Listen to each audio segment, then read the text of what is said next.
Donc, on est dans une situation où vous avez des pontes du régime qui pensent que l'État est en dessous du parti.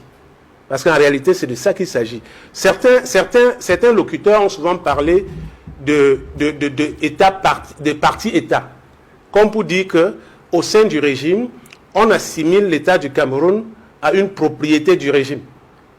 Et lorsqu'on voit donc des faits comme ceux-là, où un ministre sans honte but, sans aucune retenue, pour l'image qu'il renvoie aux yeux du peuple camerounais, peut se permettre de se déplacer au sein de l'Assemblée nationale, installer un chef traditionnel. Je dis bien, il n'installe pas. C'était pas une cérémonie concernant l'action législative. Il s'agit d'une cérémonie privée d'installation d'un chef traditionnel.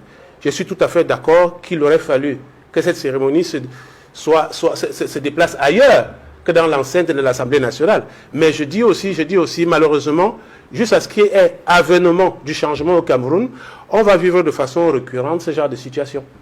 Alors, Maître Moustapha Ngouana, bonjour, bienvenue. Bonjour Duval, bonjour à mes compagnonnistes, bonjour à vos nombreux téléspectateurs. C'était un plaisir renouvelé de me retrouver sur le plateau. Alors, au-delà de la question de la désacralisation des institutions, certains y voient également une marque de, on va dire quoi, de manque de séparation ou bien de confusion entre le parti et l'État. Mais Duval, tout en faisant mienne les déclarations de mes prédécesseurs, j'ai envie de vous faire noter qu'il s'agit en réalité d'une question qui est beaucoup plus générale, parce que vous oubliez qu'il y a quelques jours, le secrétaire général président de la République a organisé des réunions du RDPC à la présidence de la République. Donc en réalité, la désacralisation, la banalisation des institutions est un modus operandi qui est propre à ceux qui nous gouvernent. La question est d'autant plus prégnante que c'est une situation qui est généralisée. Parce que il faut voir une chose, c'est que nos gouvernants ne savent même pas pourquoi ils sont à la tête de nos institutions.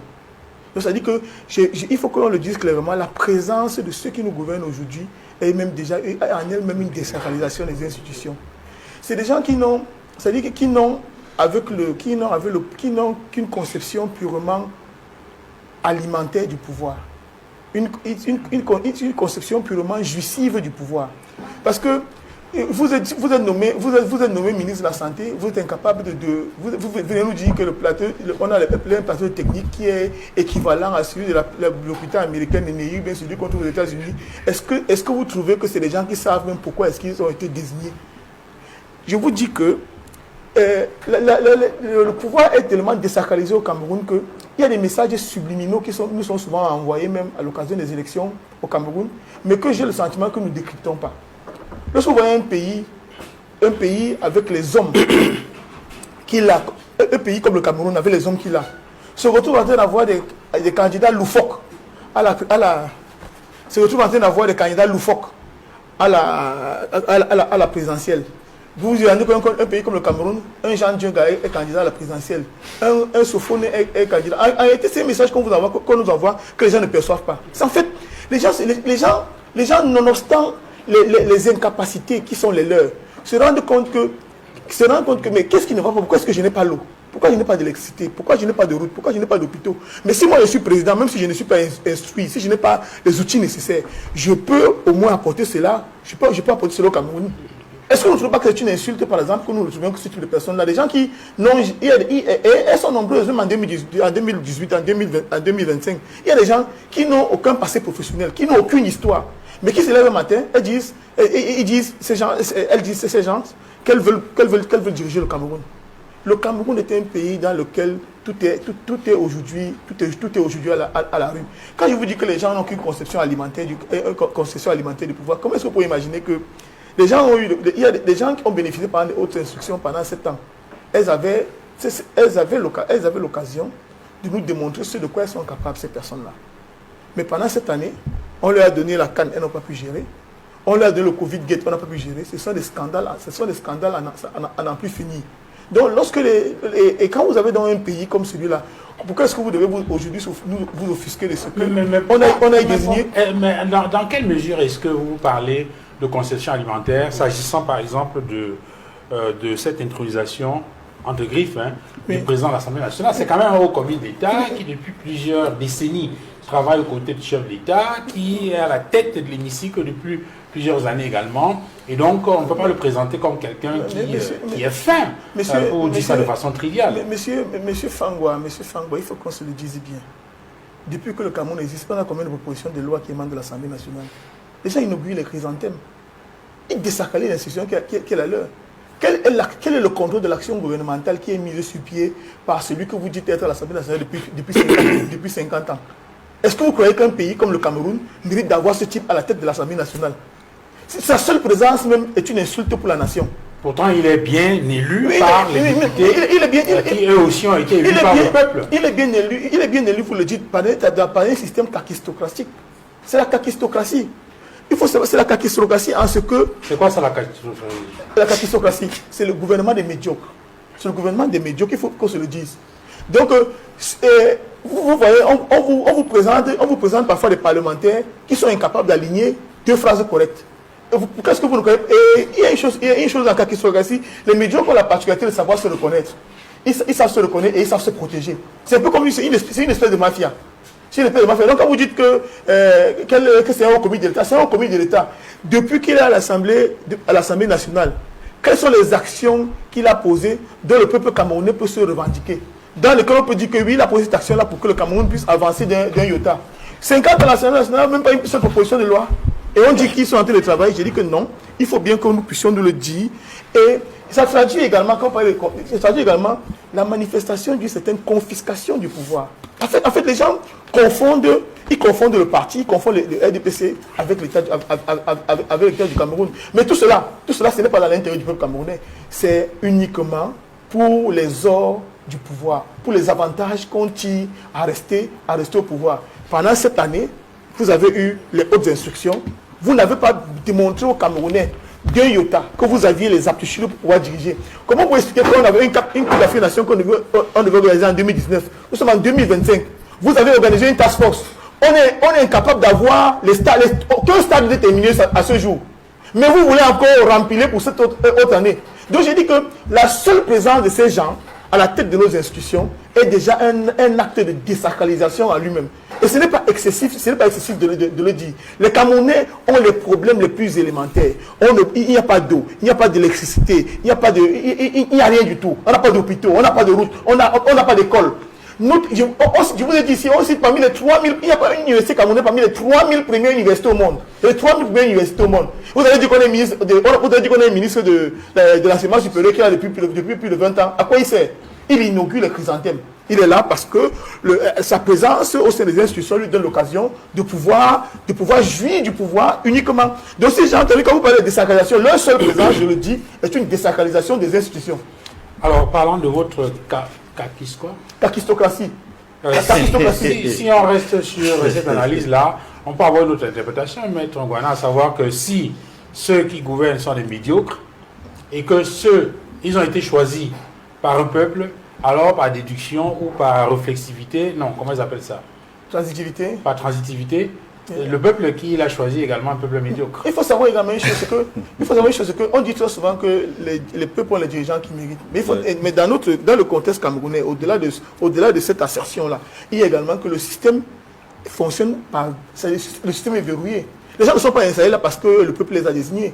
Les gens sont arrangés à mettre sur pied des systèmes d'accaparement du pouvoir qui fassent que la fraude électorale et autres, qu'ils organisent pour pouvoir gagner. Quand vous voyez par exemple, on vous dit peut-être que c'est un débat qui n'a plus court. Quand on vous dit par exemple que publie la liste électorale et les CAM, le RDPC, tout le monde se lève pour dire pour crier arrêt sur le baudet. Quand vous parlez de sacralisation, quand le ministre de l'administration territoriale convoque le directeur général de l'ECAM, alors que lui, il est militant du RDPC, il est représentant du RDPC dans la maison. Vous croyez que ce n'est pas un acte de désacralisation? Je vous dis que la désacralisation des institutions est généralisée au sein de ceux qui nous, au sein du pouvoir RDPC. Donc, il ne faut pas voir, ce n'est qu'un épiphénomène, ce n'est qu'une métastase de la situation. C'est une situation qui est généralisée. Donc, ceux qui nous gouvernent même déjà, leur présence à elle seule est un acte de désacralisation parce qu'ils ne savent même pas pourquoi ils sont là.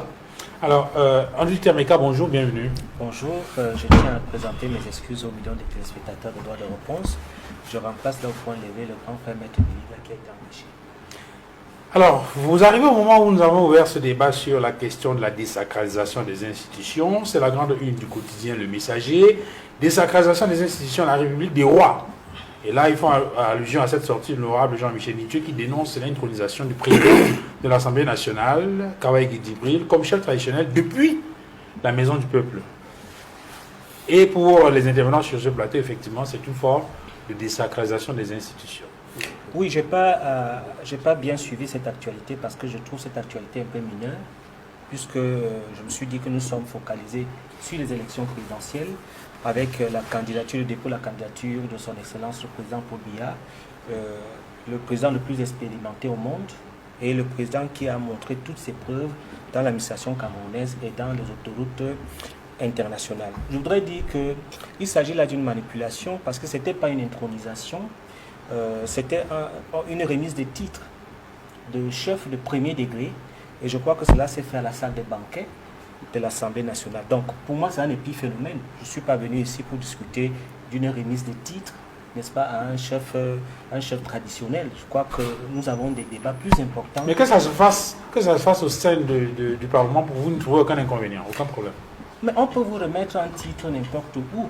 Tout dépend de la solennité que vous voulez donner à ce titre. Il ne faudrait pas qu'on embarrasse les Camerounais pour venir parler, n'est-ce pas, de la remise d'un titre, n'est-ce pas, à un chef traditionnel dans une salle de banquet. Moi, je crois que nous avons des débats plus importants que nous devons, et je suis venu pour ces débats-là. Maintenant, si vous estimez qu'on devait lui remettre le titre dans son village, Amada, par exemple, par exemple, ou lui remettre le titre à Douala, mais moi, j'estime que tout dépend, n'est-ce pas, du contexte et de la solennité et surtout même des facilités qu'il y a à recevoir ce titre-là. Je crois qu'il a voulu que ses collègues de l'Assemblée nationale, les institutionnels, les autorités puissent assister, n'est-ce pas, à cette remise de titre. Donc je tiens... Et pas cette population. Je tiens à balayer cela d'un revers de la main, hein, parce qu'il ne s'agit pas d'une intronisation, c'est une manipulation de l'honorable Nithieu. Et c'est regrettable pour un député. C'est très regrettable parce que le titre que vous avez, c'est-à-dire que si le chef de l'État, le Premier ministre vous donne un titre, vous pouvez le recevoir à la télévision Equinox, vous pouvez le recevoir chez vous, vous pouvez le recevoir même dans votre lieu de service. Donc pour moi, vraiment, c'est un débat clos. Alors, mais est-ce que dans le même sillage, les gens s'interrogent sur une cérémonie semblable qui s'est tenue au palais de l'Unité, où des jeunes ont mobilisé 40 millions de francs CFA pour aller soutenir la candidature de Paul Biya, président national du RDPC. Que cela se passe au palais de l'Unité, est-ce que ce n'est pas un problème? Plutôt qu'au siège du RDPC. Alors, je trouve que ce n'est pas un problème. C'est vrai qu'il peut y avoir, n'est-ce pas, cette réserve-là, si c'était uniquement les militants du RDPC. Si c'était uniquement les militants du RDPC, je consens avec vous. Et je le confirme que ça pouvait se faire dans le parti. C'est tout à fait normal parce que les affaires du parti du RDPC ne doivent pas se retrouver au palais. Mais là, il s'agit, n'est-ce pas, d'un consortium de jeunes de toutes les régions qui soutiennent un candidat, qui se sont mobilisés. Oui, des qui est le candidat du RDPC. Il n'est pas seulement le candidat du RDPC, il est aussi le candidat des Camerounais. Nous n'avons pas que des militants du RDPC, nous avons des sympathisants, nous avons une masse critique même de personnes qui ne s'affirment pas politiquement, mais qui soutiennent le président Paul Biya. Et c'est une action que j'ai suivie avec beaucoup d'intérêt, parce que je crois que le président de l'OJRDPC, le président Auguste Essomba, que je salue, a fait le tour des régions pour faire la collecte des jeunes qui veulent à ce que le président puisse se représenter. Il ne faut pas voir en cela une sorte de bourgeoisie, comme j'ai vu les gens parler, comme si il y avait beaucoup d'argent. Non, c'est un symbole. Un symbole pour nous, dans le RDPC, pour nous les jeunes, de dire que nous voulons que le président Paul Biya reste là. Et pour montrer notre détermination à ce qu'il soit là, nous allons sortir l'argent dans nos poches. Chacun a donné 5 000 par là, 10 000 par là, 25 000 par là, 50 000 par là, 100 000 par là, et ça a donné 40 millions. Sur les près de 2 500 000 jeunes que nous avons dans le RDPC, les sympathisants, il y a eu beaucoup de collectes. C'est seulement 2 500 jeunes. Hein? 2 500 jeunes. Dans le parti, presque. Donc, il y a eu beaucoup de collectes, seulement vous n'êtes pas informé. La prochaine fois, je prendrai le temps quand même de vous donner quelques tuyaux pour voir comment ça se passe opérationnellement. Il a fait le tour des régions, il a fait des collectes, il y a eu des dons, il y a eu des levées de fonds et c'est là arrivé à 40 millions. Je trouve même que c'est assez insignifiant pour le nombre de jeunes que nous sommes pour pouvoir, n'est-ce pas, soutenir le chef de l'État. Non, excusez-moi, en 2 petites secondes, je voudrais quand même dire une petite chose. Il faut quand même se rappeler que les bâtiments administratifs obéissent à un régime juridique qui est colloqué à celui du service public. Et l'un des principes fondamentaux du service public, c'est la neutralité du service public.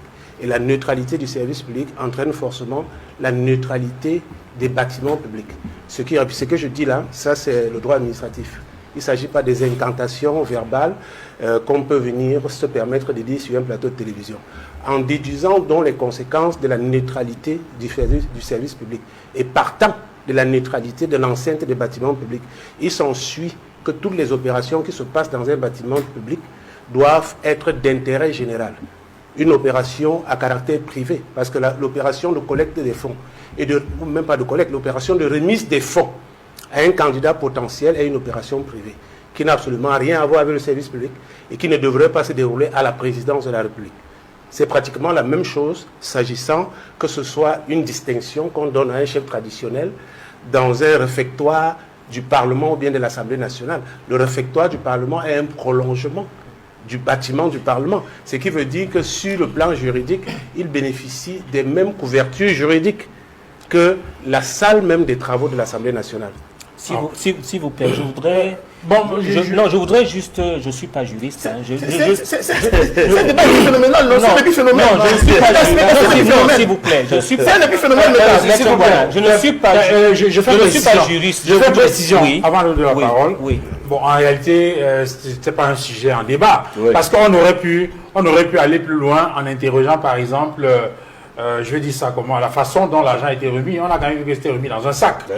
Il me semble que lorsqu'on regarde le fonctionnement des institutions et on parcourt certaines règles, il me semble qu'on ne peut pas manipuler quand même 40 millions comme ça, 40 millions de francs CFA, d'espèces comme ça. Donc je ne voulais pas qu'on creuse cette affaire. S'il vous plaît, il ne faudrait pas banaliser cette affaire. Parce que j'entends parler et moi j'en rigole un peu.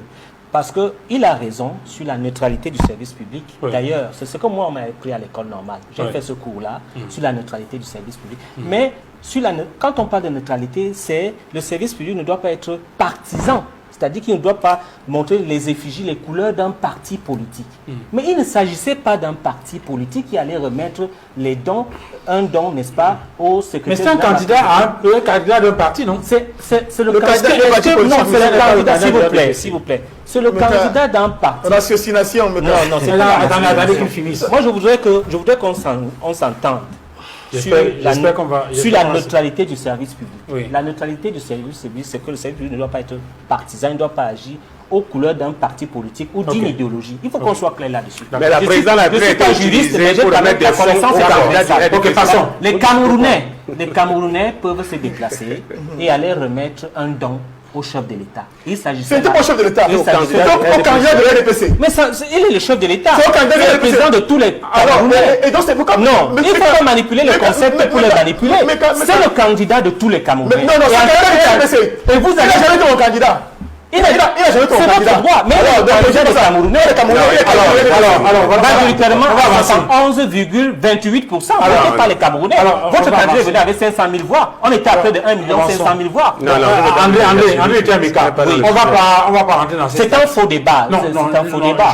On va pas rentrer dans ces statistiques-là maintenant parce que ça risque de nous perdre. Vous avez dit que vous avez 2 500 000 jeunes. Presque. Je rappelle. Nos militants sont à 4 millions de jeunes. Je rappelle qu'en 2018, le président de la République, le candidat du RDPC a été élu avec 2 500 000 voix. Naturellement. Non, je vous dis que c'est pour dire que ces chiffres-là, si on commence à les manipuler, là, ça va être assez compliqué. Non, ce ne serait pas compliqué. Il peut y avoir des cas de force majeure. C'est-à-dire que les gens candidats du RDPC n'ont pas pu voter. Des cas de force. Alors, et maintenant, sur la question de la manipulation de l'argent, sur la question de la manipulation de l'argent en espèces, il y a un problème ou bien ça va? Tout dépend des modalités, n'est-ce pas, de don. On peut vous donner un virement, comme on peut vous donner... Dans le cas d'espèces, on a vu que c'est dans un sac, c'était l'argent en espèces. Mais il fallait bien que l'argent soit sécurisé dans un sac. Qu'est-ce qui fait problème? Il avait compris. Qu'est-ce qui fait problème? Il avait compris. Non, pas de problème. Il avait compris le débat. Je voulais comprendre ce qui fait problème. On remet l'argent en espèces sonnantes et trébuchantes, ou par virement. Quel est le problème? C'est les modalités il y a pas de modalités du don qui ont un problème. C'est un faux débat. Ah, d'accord, ok, on avance. Avançons maintenant vers un vrai débat. Oui. Ce vrai débat, c'est certainement la convocation du corps électoral. Maître Désiré Sikati, le collectif Maître Sylvain Swap a déposé, c'est une requête, c'est ça? Oui, au Conseil constitutionnel pour contester les questions. Là, je reprends les termes des journaux.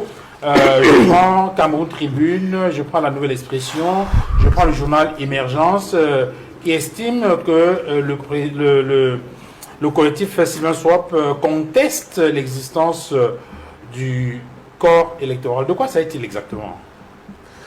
Bon, déjà, il faudrait peut-être être précis pour rappeler que la requête a été déposée non pas au nom du collectif Sylvain Swap en son nom propre, oui, mais comme mandataire du président Maurice Kamto. Et ce n'est non plus une requête qui concerne le MRC. Donc le président Maurice Kamto, candidat à l'élection présidentielle du 12 octobre 2025, a introduit une requête dont j'ai pris connaissance comme un certain nombre de Camerounais qui s'intéressent à l'actualité. Et il s'avère que la requête tend à remettre en cause la convocation du corps électoral alors que ce corps électoral n'est pas au préalable déterminé. Et il s'agit, à mon sens, d'une question que je dirais, que je qualifierais de question précipielle, c'est-à-dire une question qui mérite d'être tranchée urgemment avant que le processus électoral aille à son terme par ce qu'on appelle les opérations de vote. Parce que, voyez-vous, le législateur a prévu, à travers l'article 80 du Code électoral, que la liste électorale nationale doit être publiée au plus tard, le 30 décembre de chaque année.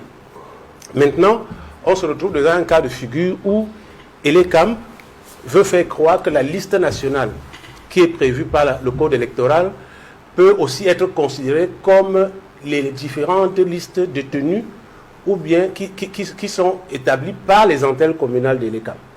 Or, il nous semble que si la volonté du législateur avait été de parler des listes communales, le législateur aurait bien spécifié dans la loi électorale, dans le code électoral, liste communale. Mais seulement lorsqu'on parle de liste nationale, de quoi s'agit-il? La liste nationale, c'est en fait une liste unique qui mentionne les noms de tous les électeurs. Cette liste-là doit pouvoir être consultée en temps utile par et les partis politiques et les différents électeurs, en tout cas toutes les personnes qui sont inscrites sur la liste électorale.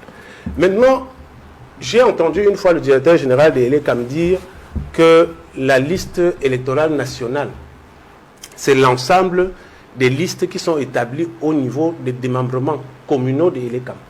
Que c'est en rassemblant toutes ces listes communales-là qu'on obtient la liste nationale. Sauf que, en raisonnant comme ça, on donne l'impression que le législateur qui a parlé de liste nationale était idiot.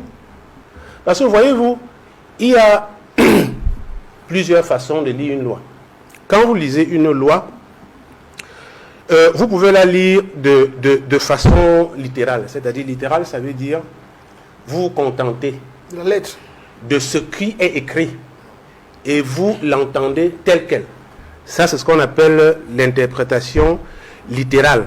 Mais vous pouvez également rentrer dans une forme d'interprétation qu'on appelle l'interprétation téléologique. C'est-à-dire, vous cherchez à comprendre quelle était la motivation du législateur au moment de prendre cette disposition-là.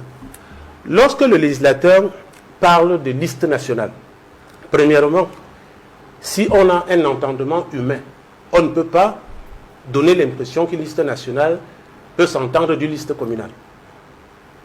Ce qui veut dire que le législateur, en parlant de liste nationale, voulait donner la possibilité aux électeurs d'avoir un support unique, facilitant la vérification de la régularité du corps électoral. Je vais prendre un exemple simple. Vous êtes à Douala, inscrit à Douala, peut-être à l'antenne communale de Douala 1er, et lorsque vous consultez la liste nationale, vous vous rendez compte que quelqu'un que vous connaissez et qui est à Garoua est inscrit sur la liste électorale alors qu'il est décédé. Ça, vous avez accès à cette information juste parce que vous avez un support d'information unique qui est devant vos yeux. Par contre, si vous êtes amené à vérifier la régularité de la liste en prenant en compte seulement la liste communale, vous n'aurez pas accès à l'information concernant les électeurs irrégulièrement inscrits dans les autres antennes communales. Donc je pense qu'en fait, la publication de la liste électorale nationale était motivée par un souci de transparence, un souci d'équité et même d'équitabilité entre les acteurs politiques. Parce qu'aujourd'hui, on vous donne l'impression, certains d'autres communicants du RDPC ont même estimé qu'en fait, les partis politiques pouvaient consulter les listes électorales au niveau communal à travers leurs représentants dans la commission, dans les différentes commissions. Sauf que le législateur n'a pas prévu qu'il n'y a que les partis politiques qui peuvent avoir accès aux listes électorales. Même un électeur a le droit de consulter la liste nationale et de faire une requête, par exemple, à l'ECAM, s'il constate qu'il y a une irrégularité sur l'enregistrement d'un électeur.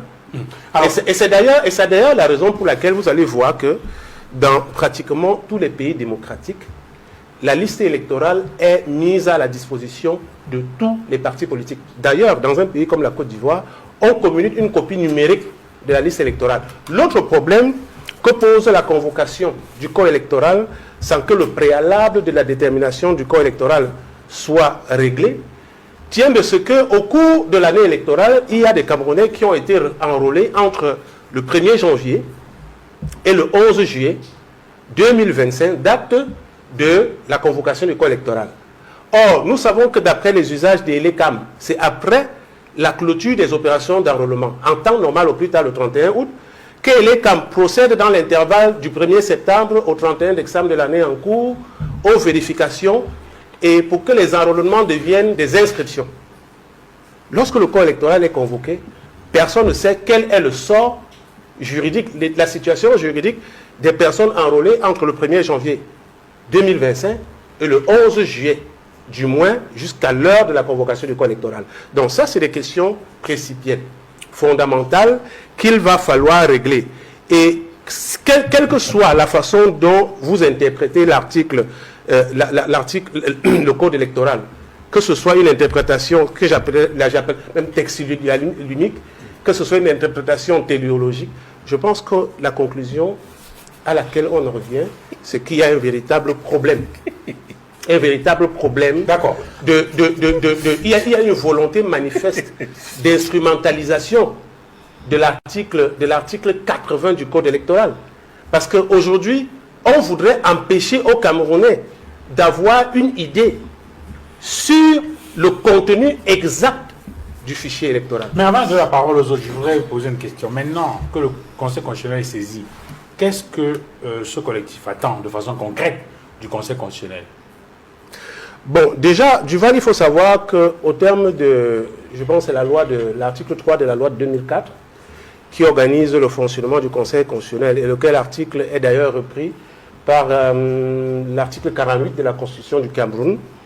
Le Conseil constitutionnel a une de ses missions, consiste à contrôler la régularité du processus électoral. Oui. Et un processus électoral commence par l'inscription sur la liste électorale et se termine par la proclamation des résultats. Donc, en l'état, la saisine par le président Kamto du Conseil constitutionnel vise à amener ce Conseil constitutionnel-là à se prononcer sur le corps électoral, à préciser à l'attention des Camerounais quel est le corps électoral qui a été convoqué.